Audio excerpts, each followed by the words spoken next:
Pernah kebayang nggak sih kita bisa nulis buku, bikin desain, atau bahkan ngoding tanpa harus jadi ahlinya? Nah, hari ini kita bakal bedah tuntas panduan dari Prompt Like a Pro yang nunjukin gimana caranya AI itu bisa jadi partner kreatif kita. Dan percaya deh, kuncinya itu bukan soal teknis, tapi soal imajinasi. Yuk, kita mulai. 2 jam? Beneran? Cuma 2 jam? Itu bukan waktu buat nulis satu bab ya, tapi satu buku utuh. Itulah yang berhasil dilakuin sama penulis buku ini, pastinya dengan bantuan AI. Ini tuh bukan lagi sekedar trik, tapi udah jadi bukti nyata gimana ide bisa jadi karya dengan super cepat.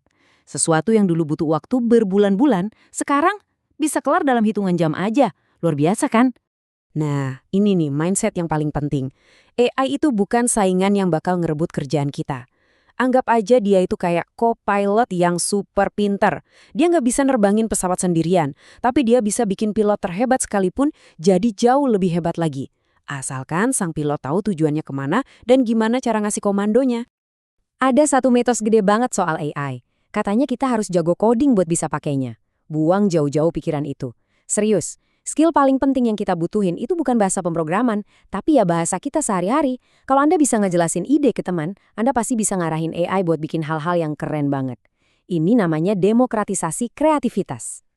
Oke, ini dia peta perjalanan kita hari ini. Kita mulai dari ngubah cara pandang kita soal AI, terus kita belajar seni ngobrol sama dia, abis itu kita langsung praktek bikin buku, bekali diri dengan mindset yang benar, dan puncaknya, kita buka gerbang imajinasi kita buat berkarya. Siap? Oke, bagian pertama. Ayo kita kenalan dulu sama tim kita. Soalnya dunia AI itu nggak cuma soal satu platform aja loh. Anggap aja kita lagi ngebangun tim impian, di mana tiap anggota punya keahliannya masing-masing. Jadi siapa aja nih jagoan di tim kita? Kalau butuh penulis yang puitis, panggil ChatGPT. Kalau butuh riset mendalam yang butuh pemahaman konteks, Claude jagonya.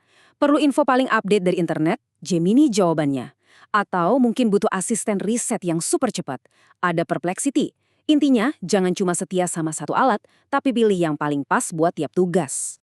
Nah, sekarang kita masuk ke ruang mesinnya. Skill paling penting yang ngebedain hasil yang biasa-biasa aja sama yang luar biasa itu namanya prompting, yaitu seni ngasih instruksi. Ini bukan sekedar nanya ya, tapi ini adalah seni mengarahkan. Jadi, apa sih prompting itu? Gampangnya gini, ini tuh briefing yang Anda kasih. Bayangin deh, Anda punya asisten super jenius yang siap kerja, tapi dia kan nggak bisa baca pikiran kita. Nah, prompting itu adalah cara kita ngasih arahan yang super jelas biar hasilnya persis kayak yang ada di kepala kita. Setiap prompt yang mantep itu berdiri di atas 3 pilar ini. Pertama, konteks. Ini ibarat ngasih AI sebuah peta biar dia tahu posisinya di mana. Kedua, tujuan.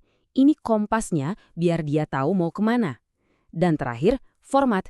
Ini catakannya biar hasil akhirnya sesuai sama yang kita mau. Lupa salah satu, hasilnya bisa ngaco. Anggap aja ini kayak level-level dalam game. Semua orang mulainya dari prompt dasar, kayak nanya ibu kota Prancis apa. Tapi lama-lama, kita bakal belajar bikin prompt yang lebih berstruktur, kayak seorang sutradara yang ngasih arahan detail ke aktornya. Makin jago kita, hasilnya bakal makin presisi. Oke, teori cukup. Sekarang waktunya praktek. Di bagian ini, kita bakal bedah cetak biru, langkah demi langkah, buat sebuah proyek yang kedengarannya ambisius banget. Nulis buku dari nol, cuma modal ngobrol sama AI. Ini dia prosesnya, dipecah jadi 5 langkah yang gampang banget. Kita mulai dari diskusi ide sama AI, kayak lagi brainstorming sama temen. Terus AI jadi copywriter kita buat bikin judul. Abis itu dia jadi editor yang nyusun kerangka, jadi penulis draft, dan terakhir jadi asisten buat polesan akhir. Di setiap langkah, kita tetap jadi sutradaranya. Nah, ini dia keajaiban dari yang namanya style prompting. Lihat deh, di kiri itu kalimatnya informatif tapi ya gitu deh, kering. Di kanan, kalimat yang sama tapi langsung punya nyawa. Bedanya apa? Cuma satu instruksi simple.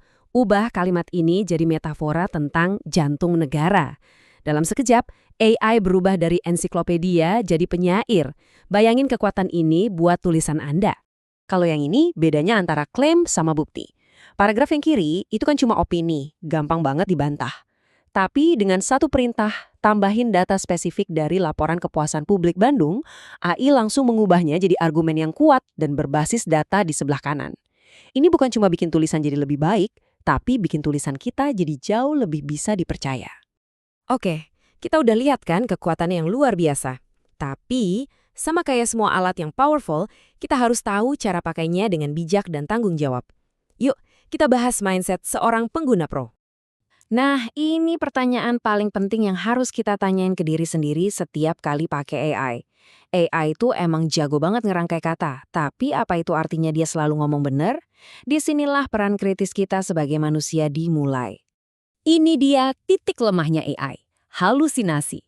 Gampangnya, bayangin AI itu kayak teman kita yang pinter ngomong dan super percaya diri.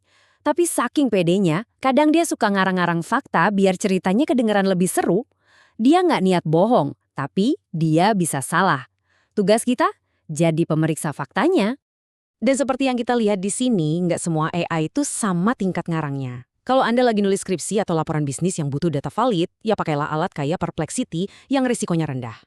Sebaliknya, kalau cuma butuh ide kreatif yang liar buat cerita fiksi, platform kayak Grok bisa jadi pilihan seru. Asal jangan anggap omongannya sebagai fakta ya. Jadi, ingat 3 aturan main ini. Pertama, validitas. Selalu cek ulang fakta-fakta penting. Jadilah detektif.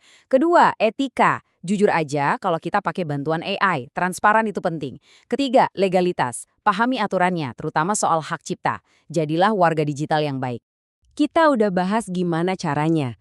Udah tahu juga apa yang perlu diwaspadai. Sekarang bagian yang paling seru. Apa yang mau kita ciptakan?